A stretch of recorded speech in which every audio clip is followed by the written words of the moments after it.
And now we are going to start the first scientific session. The first lecture will be presented by Professor Dominique Charron, Professor of Immunology and Head of Jean Dossier's Laboratories of Immunogenetics and Histocompatibility, Paris 7th University. Exactly that slide I just mentioned.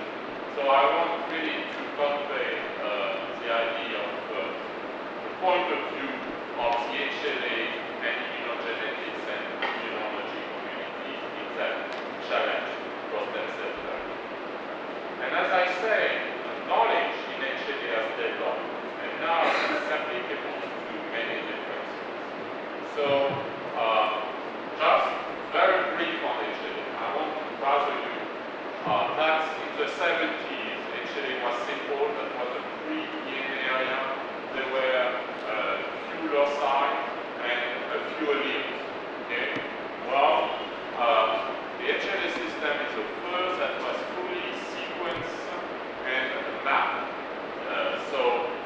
Now we know there are so many genes in this system that most of them have an immune impact. That it's not simple.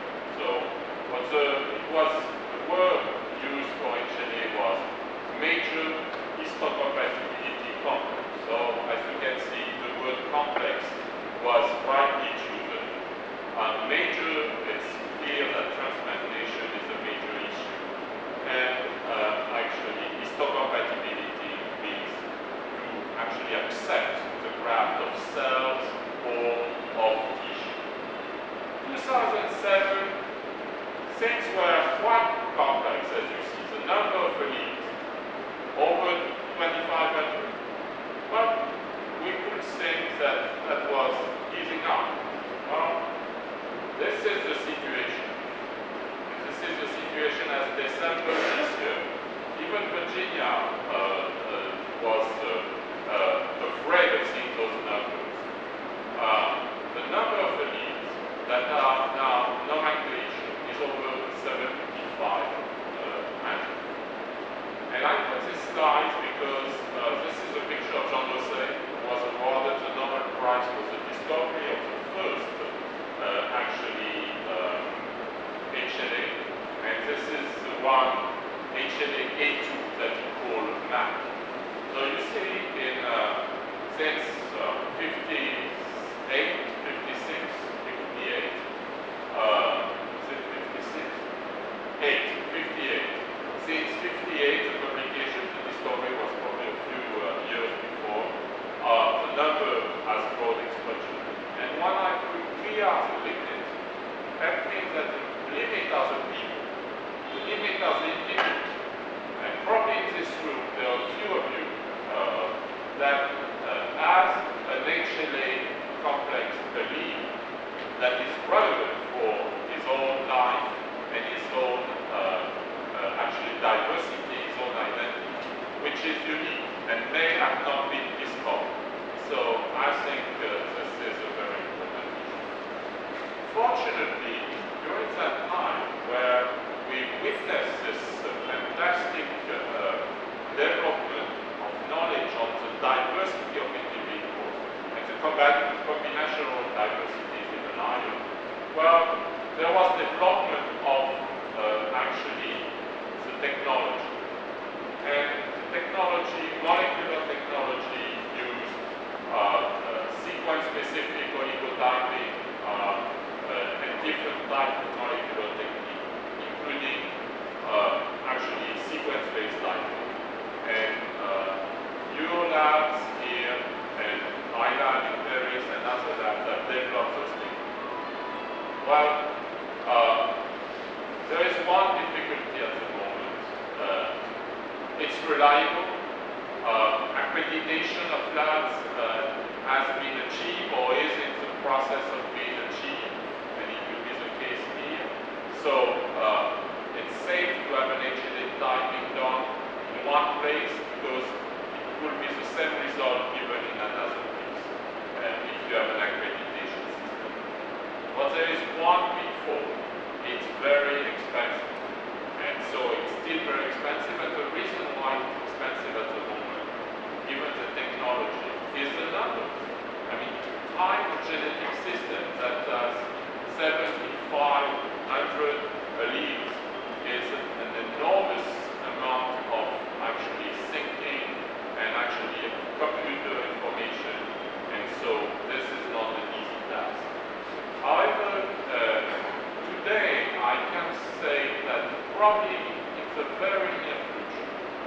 would say 5 years. Maybe I am not optimistic, so maybe it will be 3 years, maybe a little longer. But all this will be replaced by something which is coming up that you witness in other fields, which is the whole genome sequence. And with the whole genome sequence, you have embedded in the whole genome that we have and we will obtain as laboratory service. You have embedded the HLA type, but you have embedded many other things that will be useful for medicine.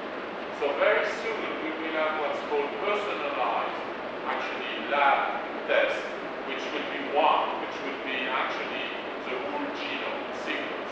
We will have a chip, and we will go to the doctor with our chip and say, well, doctor, this is my lab test. You don't have to prescribe a lab test. It's already done. It's anticipatory. But then you have to go to see, and that will be the difficult part, because it's embedded, it's there, we know it's there, but how to retrieve the information which is useful for the patient and for the doctor to carry what he has to do. But this is something that will come. And probably in between there will be some actual technology, some approach which will actually be trying to easy enough. We may not use the whole genome sequence immediately. We may have what's called HLA-dedicated typing chips using the same technology or disease-oriented typing package. So, on hematopoietic stem cell transplantation, very briefly, I just want to say that HLA is very important. And because I said that for hematopoietic stem cell transplantation, because hematopoietic stem cell transplantation improves cord blood transplantation. And everything that has been said for bone marrow transplantation, and Virginia probably and our colleague from Greece will say the same. Actually, this is the same context and the same issue. So beside HLA, there is other genetic system, immunogenicity. Because when you are HLA matched, you still have 30% of TPH. So this is not enough to match for HLA. There are other genes, and other genes can be listed here. A lot of genes that are involved in immunity, the cytokine genes, innate immunity genes, and they all impact, actually, in addition to the HLA, they all impact the GDH, the infection states, and different aspects. So, I just want, because we lost some time at the beginning, I will go very fast on this data. But there is one gene that are very similar to the HLA gene. They are called the MIK gene. They are in the same region, and those genes here have been studied recently in the lab. And basically, they are genes that code for two types of proteins. Some proteins are cell surface proteins. They are called the MIK protein. There's also MIK, and they are polymorphic. And some are the actually soluble form of the protein. So you have those two aspects. And the function of those molecules and the tissue distribution is different from the classical HLA class 1 and HLA class 2. And they are involved actually in the defense and the self-defense against bacteria and viruses. And differently from HLA, they are mostly regulated through what's called the stress-inducible pathway of regulation. So basically, those molecules, like HLA molecules, they work to present an antigen to the T cell receptor. This is like all immunologists know and all physicians should know that. This is how we actually react to viruses and bacteria. We have an HLA molecule, we have a pathogen-derived peptide, and we have a T cell that will react, whether it's CD4, CD8, this all different things. In the case of MIK, the receptor is an NK cell receptor. In that case, it's called NKG2D, and those receptors are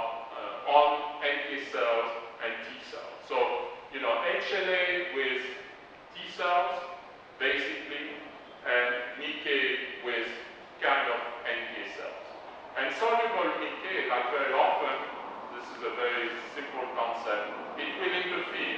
So it will block. When you have the soluble Mickey is not linked to the membrane of the cell. So instead of having an activation, you will have actually an inactivation or a suppression. And so there is some diversity there, and there is one which is a functional polymorphism at the position 129, where you have the difference in sequence between a methionine and a valine. And so we wanted to study that aspect in a cohort, homogeneous cohort from St. Louis Hospital of bone marrow transplantation. And we studied over 200 pairs, which were all from our institution. They were all HLA identical. So we normalized, so no difference in HLA. They are sisters and brothers. And we wanted to look at the impact of the polymorphism of Mickey, the impact of the soluble Mickey, and also the impact of anti-HLA, anti-Mickey antibody. And I just want to, go fast in the result. There is an influence of the genotype. You can see here that when you are valine, you have a higher risk of GVHD. So this is one. When we look at the soluble Mickey exerts an additive effect on chronic GVHD. So polymorphism plus soluble Mickey, it's an additional effect. And when we look at the anti-Mickey antibody, they counteract. So basically, and this is published, so you can look at PubMed and you will see the publication. You go under my name, you will have the list of the publications, then you go to the journal. So there's no need to get into the fine detail. But basically, what I'm saying is that after HLA, which is still prominent, you should consider actually hematopoietic stem cell transplantation, the importance of Mickey, because Mickey is a really integrative, predictive biomarker of GVHD in hematopoietic stem cell transplantation. It is a polymorphism, it is the protein itself, and it is actually also the antibodies, how the protein will induce reactivity. So it's the genotype which is important, but even more important than the genotype, it's the phenotype.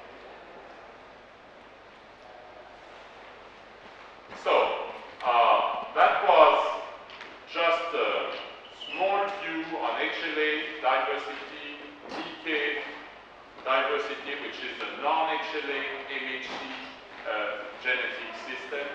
And now I want to go into really the topic of today, but the topic of today is to be considered given what I just said.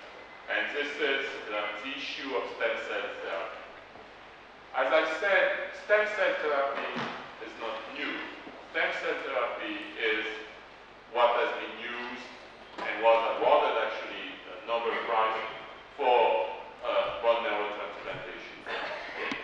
And this is, if you consider bone marrow as a tissue, what does stem cell therapies to regenerate the bone marrow tissue? However, what was clear is that beside blood that you have to regenerate, and which is more accessible, you have also to understand how the other tissues are generated and regenerated. So there's a link between embryological development and actually the regeneration, cicatrization. And so the concept of stem cell therapy is what developed. And when we consider stem cells, those are stem cells that are in a very undifferentiated state and that are able to generate many types of cells, ultimately becoming tissues. And so stem cells have benefits, and we can name them quite easily. The multipotency, the pluripotency of start with the stem cells, and actually you get tissues that are bones, that are actually brain, that are heart, and different things whatsoever. Of course, it's not easy. You need cocktails, you need factors, but basically this is to recapitulate what the normal development does. They are self-renewable, so that's also the important issue. Very similarly to what's for hematopoietic stem cells. They, as I said, go into specific differentiation, and we have to know how they get, which pathway they use to become a neuron, to become heart. Because basically a stem cell looks like a lymphocyte or a mesenchymal cell at the beginning. You cannot say, well, this is something that will become myocyte. You have to actually induce and shut off some pathways, open some other pathways. But there are limits. If we want to use those stem cells to have them in graft, in vivo, and to have them functional, because to have stem cells in the body is not the important issue. The important issue is to be able to mobilize those stem cells to regenerate the tissue. And there is actually some limit, and some are very important. I'm not going to talk about ethical and regulatory issues. That will be discussed. Safety is an important issue. We don't want those cells to become dangerous for the patient. They may do good things, but if they also induce cancer or infection, this is the problem. Also, if you take a stem cell from someone who is aged, an elderly, those cells, although they are stem coming from someone who is old. So there is problem also of aging of these cells. Then there is the problem of their disponibility. Okay? You have a situation where you have someone who has a myocardial infarction. You cannot wait 3 months to grow the cells to treat that patient. You have acute medical situation to treat those patients. You need the cells immediately, within hours, to treat this patient. That's the same for brain damage or different issues. So that means that although we all would like those cells to be autologous, that would be easy, because that we will avoid to have to deal with the HLA system first. Okay? The only person who will not be happy are us, the HLA lab. The HLA lab want to deal with the HLA, but the other one, they want to avoid HLA. So, this is not really feasible. And also, the pharma industry that works in this. What they want a drug. In that case, they want cells, they want a therapy that can be used for different people. If they have to produce a drug for one individual, for each of us, that's not a business. Really, so there are many reasons to consider that allogenic stem cells are the solution. Okay?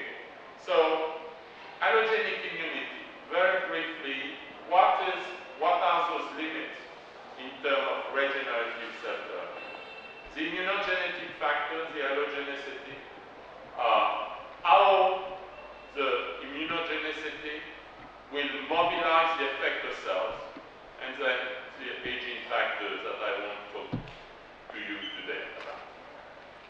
The pathway of allorecognition, this is something that many of you know well, because this is what we have to see and to discuss in transplantation. And we have to see what are the consequences. So you have what's called the direct allorecognition, and you have the indirect allorecognition pathway. Those two pathways have actually very important characteristics. Okay? So this is when you introduce a tissue that is allogenic, which means same species but different genetic background, centered on the HLA differences in another individual.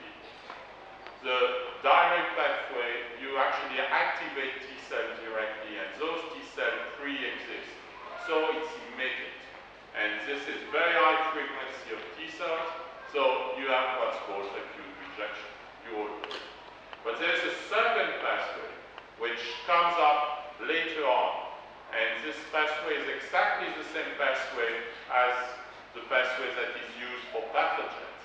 The only thing is that your immune system, your recipient immune system, works like it recognizes actually those allergenic antigen like an antigen coming from a virus or a bacteria.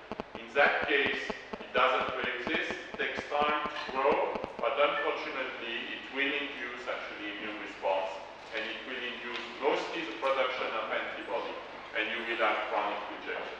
That's why in actually organ transplantation, there's a very big issue which is pre-transplantation, but there's a very big issue which is immune monitoring after transplantation. And I will try to convince you, I'm sure I will convince you on that it will be the same for cell therapy. So, the first idea is that for, I would say, 15 years, the great scientists that work on embryonic stem cells, they really loved the idea that those cells were immunoprivileged. You know? I would say they were pre-revolution people. I mean, because, you know, privilege is something that is from pre-revolution. So, but I was already post-revolution. So I told those people for years and years that there is not such a thing as an immunoprivilege. An immunoprivilege doesn't last. And even if they are privileged at one stage, if you are different, if you are modified, if you are different, the immune system will recognize those differences. And that's why we are here. If we didn't have an immune system that will actually fight against any difference, we would not have survived. Species will not have survived. Any species will not have survived. So, there was some evidence, and I will just show you a few publications, that those allogenic stem cells are not immunoprivileged. They do express MHC. They actually increase their immunogenicity upon differentiation, and they induce, and they are rejected. The papers have been published. So the first paper is a paper that use human embryonic stem cells, and those are actually diagram of expression of MHC. So MHC class 1 actually are expressed on embryonic stem cell at a very low level. And when you increase with interferon the differentiation of those stem cells, the HLA class 1 raise up. And this is also the situation for HLA class 1. So that's one piece of data that is a solid piece of data showing that embryonic stem cells have the potential to express MHC molecules. The second thing is that it has consequences on the tissue you inject those cells. So you inject allogenic embryonic stem cells into a heart. Here it's a rat, I think, myocardium, which has been infarcted, and in order to repair that heart, you inject the cells intra-coronary into the heart. Well, basically what you can see here, I don't have the pointer, but this is really, you have pre-transplantation or the first day of transplantation, and you look in the heart locally at the type of cell, that's all. And what you can see is that you don't have T cells, and after 3 weeks you have T cells when it's allogenic situation, and you don't have T cells, and after 3 weeks you have B cells. So this is clear that the cells you have injected induce a local immune response. This is not only something you can see in vitro, although the experiment was done in vivo, you can even image actually that situation. And this is a xenos transplantation situation, but it's very similar. And I don't want to go into the detail, but basically what you can do here is you can see that if the cells light up and they are red, if it's the allogenic situation, after 4 weeks or even at day 7, actually they are rejected and they don't stay safe. So, clearly, there is also, but that will be discussed later on, a situation that in using mesenchymal stem cell, and that's a rat model, those cells may at the beginning of their injection not induce a strong reaction, but as far as they develop those mesenchymal stem cells, they become immunogenetic, in vitro and in vivo then differentiated. That's what's called the biphasic immune response. That's the work, and we are collaborating with this group that has been done in Chicago. And what that shows ultimately is that the cells will disappear, the tissue will be rejected, the new tissue will be rejected. So that's why most of the actually cell therapy for regenerative medicine, which have been developed in the world, was a very difficult situation that when you wanted to look back at the tissue, even if it had a good clinical result, you will not find the new cells, you will not find the allogenic cells. That means regenerative medicine is a complex situation. It works through the regeneration for a phase, but actually it's sometimes, very often, only a paracrine effect. And the regeneration of new cells is not that what's happening most of the time. Then, that's for allogenic cells. So, as I said, most of the people said, well, we should use actually autologous cells, because autologous cells are not actually immunogenic. That was also the dogma.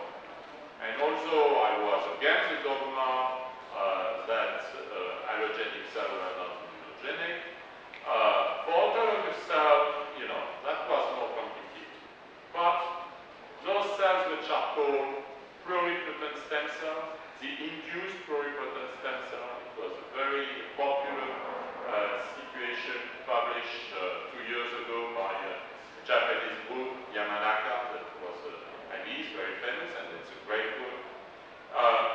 You actually take a piece of skin and you introduce in that piece of skin different factors, 4 at the beginning, then 3, then you change, while make socks opt for different transcription factors, and they become kind of stem cell, pluripotent stem cell.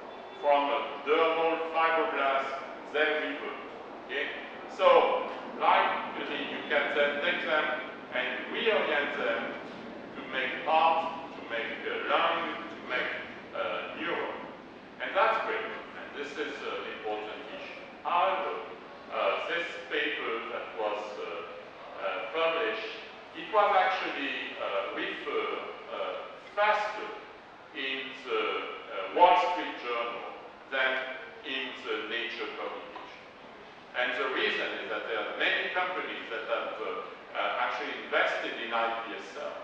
And when they learn that those iPS cells will induce autoimmunity, then their stock dropped. So the Wall Street Journal said, well, this is bad news. So this is basically that experiment where they show that when you take those embryonic stem cells, you have rejection when they are injected into actually allogenic recipe. When you took those actually induced pluripotent stem cells, you also have the same thing. That's what the black bar. And whether you take a retroviral approach or an episomal approach. Retroviral means that you, for people you still have the vector, and so you could say, well, maybe it's a vector that induces immune response. The episomal approach, the vector is not integrated and disappears. But you have actually, when you inject them in mass of the same species, you have actually an immune rejection, you have actually necrosis, and you have an infiltration of the T cells. And so they went further and they were able even to show, this is an animal model, that there were T cells that were autologous T cells that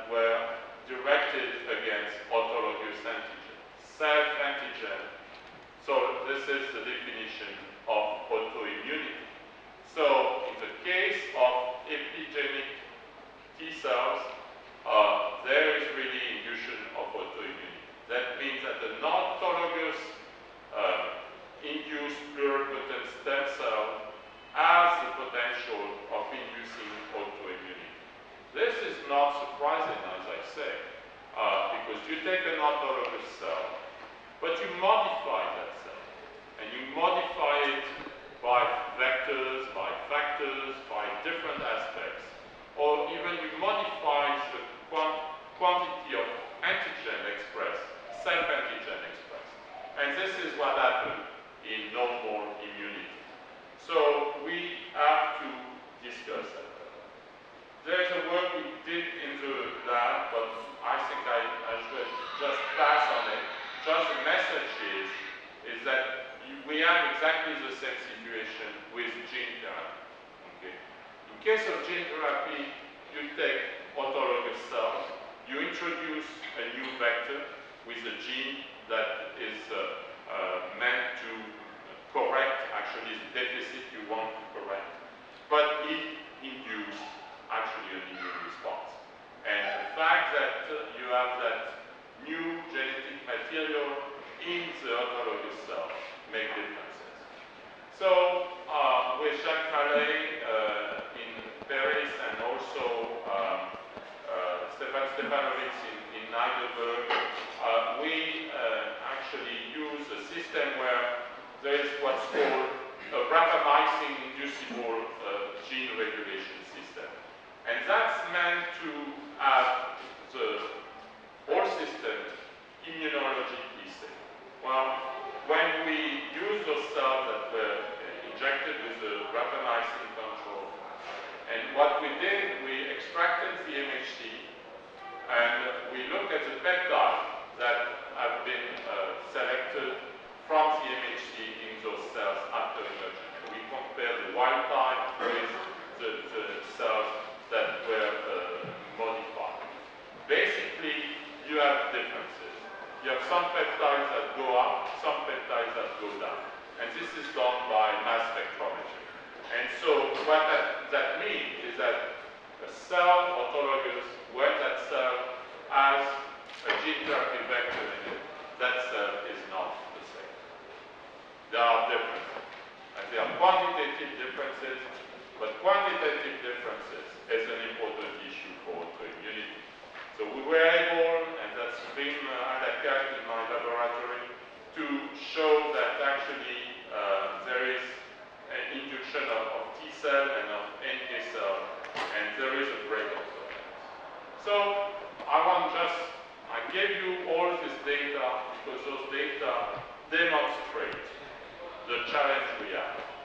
We know now that all the cells we are going to use for regenerative medicine have actually a risk of inducing in the recipient, in the patient, an autoimmunity or an alloimmunity. That's now clear, and this is something that we have written a review of that. So the challenge is clear. So do we have the solution?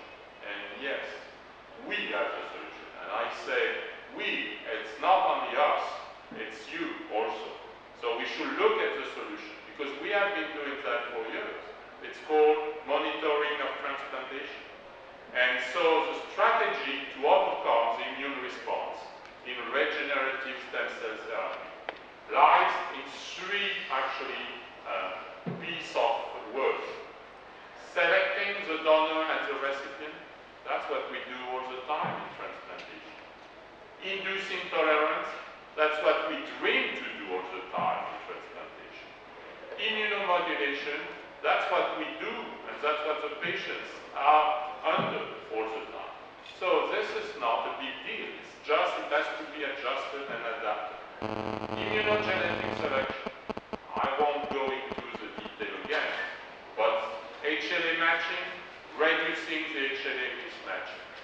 So when you set a new program, for example, in the cardiac surgery department, you want to use stem cells for actually reducing the risk of scar into myocardial infarction. Well, the best thing, if you don't use autologous cell, is to do a pre-screening to make sure first that there is no anti-HLA antibody present. And you know, in the mice, there was no, and on the rats, there were no anti-HLA antibody because we took the mouse when they were young and too. But your patient, the cardiac patient, the elderly patient, they are actually, most of them, and the women, because of pregnancy, there is, and there are antibody pre-existing. And those antibodies, they are anti-HLA. So, since cell you will inject are HLA positive, there will be a reaction between those two. So, you do the screening for the anti-HLA and you do the cross-matching. And so, that's one point. After the transplantation, even if you were able to do the transplantation, like we are able to do renal transplant all the time, antibodies occur, and so you have to adjust the monitoring. So, actually, post-transplantation, anti-HLA antibody monitoring, that's where the HLA lab do, are something that will be mandatory in cell therapy treatment. Stem cell banking can be a solution. Autologous cells, I said autologous cell can induce autoimmunity, but we can manage and lower the risk. So it's in anticipation. So there are possibilities to bank your cells in advance for the future. I mean, banking your cord blood is something, an issue which is important. The allogenic, but also the autologous cord blood. But unfortunately for most of us, it's too late to bank our cord blood. So that's, we have to find other solutions. So that's, but for the future and for the children coming, that may be a solution for the future. You can also try to have an allogenic bank. However, we know from the bone marrow transplantation registry that even with 15 million, you only cover 60% of the population for the main 6 actually HLA antigens. So there's no way we will be able to have a bank. But the bank will be bankrupt immediately if we try to do that. There are some possibilities to try to select frequent haplotypes that will be less immunogenic or actually homozygous cells, so that limits, so you can use those cells. Induction of tolerance. Okay. This is a complex slide. This is a slide that an immunologist likes because immunology is great. But I was here and with Magic Yakub that you know very well. And he had a great slide about tolerance. His slide basically says it's the holy grail of transplantation immunology. But basically what his slide says, and I share that view with him, was a meeting organized in honor of Mohamed Ghani, that's a great person for this community. And basically, tolerance, immunological tolerance. No patient has benefited of real specific immunological tolerance since Medawar. So that's 50 years ago. The only immunological tolerance that works is pregnancy, and we still don't know why it works. Fortunately, it works. But so we can keep going, we can work. This is great science, but it's not operational. What is operational? Something used every day. It's chronic immunosuppression. It has a toll, of course. Known risk of viral infection, cancer, diabetes, osteoporosis. But it works. Organ transplantation patients are under chronic immunosuppression. We will have to use exactly the same approach. So, really, this is my conclusion. Transplant immunologist's point of view is actually to minimize immunogenetic difference. There are clues and the basic science help, and this is a complex situation given the diversity of each individual, but this is something that work in progress. Assess immunization status of the recipient prior and post stem cell transplantation. That's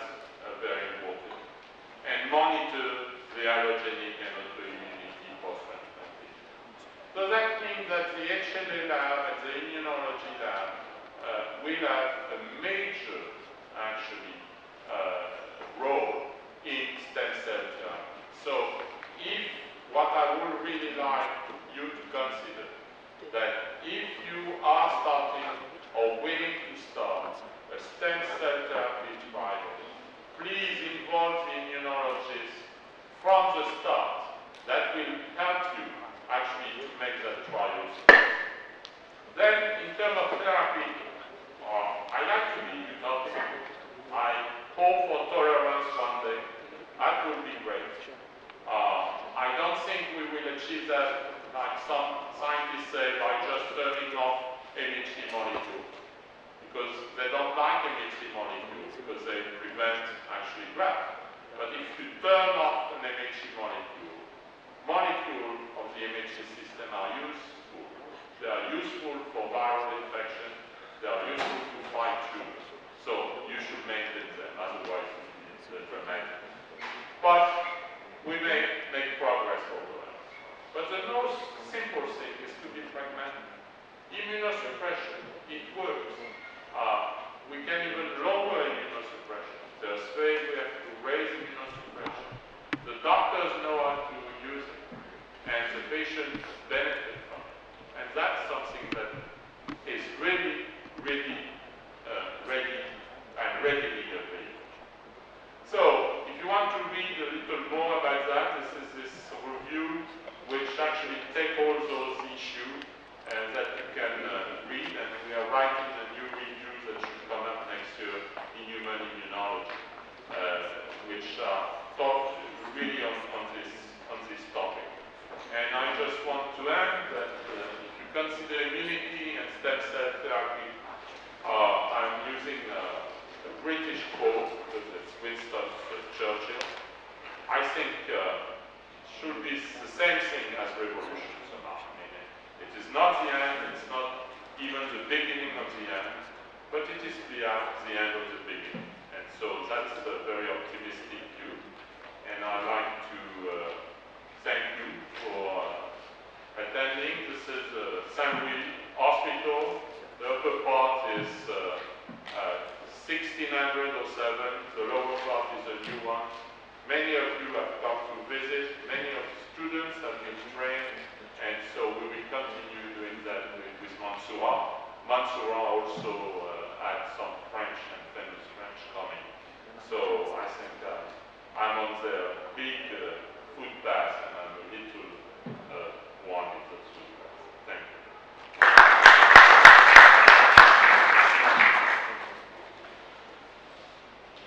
I'm open for any discussion. Yes?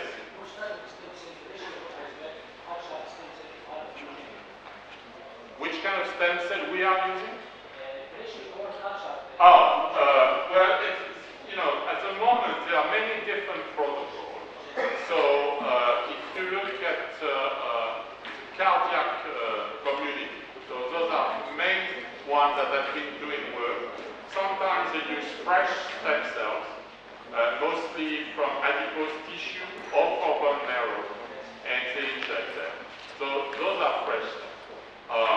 Some others culture the cells and try to start to induce differentiation with different factors. So at the moment it's not stabilized. There's different.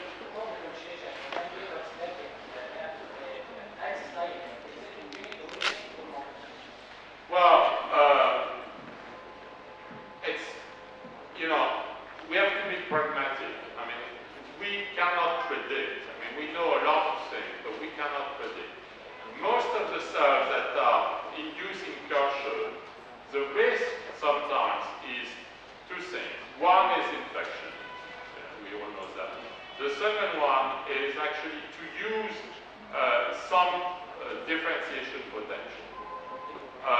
Concerning the risk of cancer, which is an important one, this is mostly with embryonic stem cells. Okay?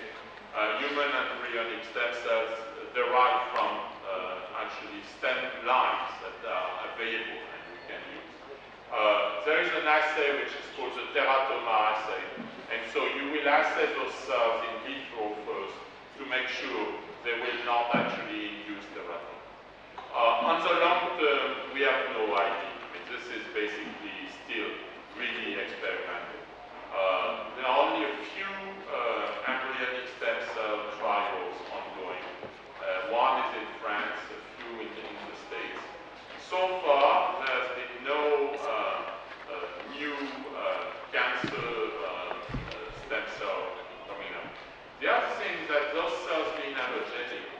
there was a cancer, you could actually probably use a kind of immunosuppression, loosen the immunosuppression. Like you know, you may transplant the kidney that will induce the cancer. That has happened. But if you stop the immunosuppression, you lose the kidney, but you also lose the cancer. And so that's good. I mean, in that sense. I know the cancer can be reduced after a lot of passage of the Yes. but can it usually see passage The number of passage, it's really protocol dependent. at this time it's immunogenic or no? Immunogenic? Yes. Yes, immunogenic, sorry, I thought oncogenic. Okay. It is immunogenic. It is. It may not be immunogenic very early when you take them from the start. As soon as you put them in culture and as soon as they start to differentiate, they are immunogenic. I do believe they are actually immunogenic from the start, but I may be not all of them. So I accept to say that they are not immunogenic eventually at the very early stage of embryonic stem cell. But an embryonic stem cell which stays embryonic, that's no use. Okay? So that's great that they are not immunogenic, but that's of no use. So yes? Would you like to comment maybe chemo before transplantation, especially when it is for GVHD? Well, I think in the patients that have high risk of GVHD, there are some situations that our data from the sibling situation is clear, and that we recommend that. Now we have to look whether we have the same impact when we do unrelated bone marrow transplantation. Okay?